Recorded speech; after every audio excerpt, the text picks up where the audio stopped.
সেহরিতে এমন করে খাবেন না যেটা আপনার জীবনের শেষ খাওয়া, এইভাবে খাবেন না। সেহরিতে খুব বেশি আয়োজন করতে যায়েন না, যতটুকুতে আপনার চলে যায় অতটুকু করেন। রান্নাঘরে বেশি সময় নষ্ট করেন না, বাজারে বেশি সময় নষ্ট করেন না। দুইটা তিনটা তরকারি দিয়ে আপনার খাওয়া হয়ে যেতে পারে, একটা দিয়েও হয়ে যায়, 10টা আইটেম করার দরকার নাই আপনার। আপনি দুনিয়াবি কাজগুলোকে কমিয়ে ফেলেন রমজান মাসে, দুনিয়াবি কাজগুলোকে কমিয়ে ফেলেন, পরকালের কাজগুলোকে বাড়ান। আল্লাহ তৌফিক দান করুন। সেহরিতে এমন করে খাবেন না যেটা আপনার জীবনের শেষ খাওয়া, এইভাবে খাবেন না। সাহরি করেন যতটুকু প্রয়োজন। ইফতারেও এত বেশি আয়োজন করবেন না যে আপনার সারাদিনের সওম রাখার যে আধ্যাত্মিকত্ব নূর এটা নষ্ট হয়ে যায়।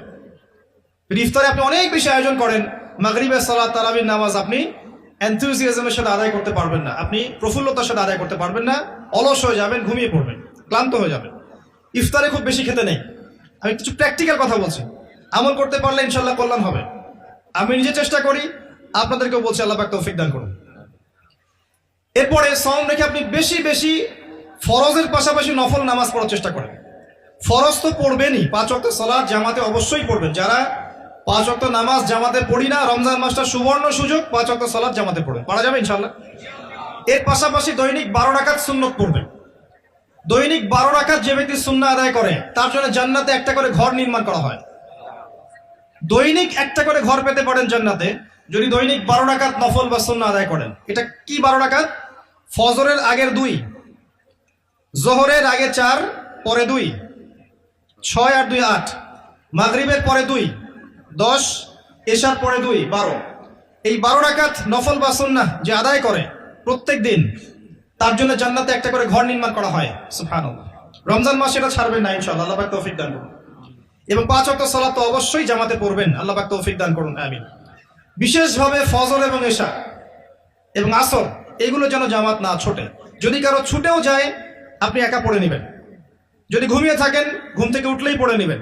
যদি ভুলে যান স্মরণ হলেই পড়ে নেবেন। যদি আপনি মুসাফির হন কসর করে নেবেন।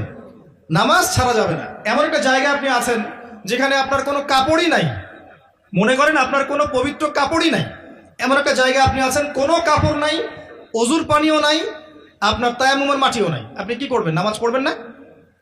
কি করবেন? নামাজ আছে আপনার উপর ফরজ, আপনাকে এমন জায়গায় রাখা হয়েছে আপনি অজুও করতে পারছেন না, তায়াম্মুমও করতে পারছেন না, কোনো সুযোগ নাই, এবং আপনার কাপড়ও নাপাক হয়ে গেছে, আপনি কি করবেন? নামাজ ছেড়ে দিবেন? নামাজ ছেড়ে দিবেন? ছাড়বেন না। নামাজের কোনো মাফ নাই, নামাজের কোনো মাফ নাই। আর নামাজ বলতে আমি বর্তমান সময়ের চলমান 3G 4G নামাজকে বোঝাচ্ছি না। আমি মেনশন করতে যাচ্ছি নবী সাল্লাল্লাহু আলাইহি ওয়াসাল্লাম যেভাবে নামাজ পড়তেন সেই নামাজ।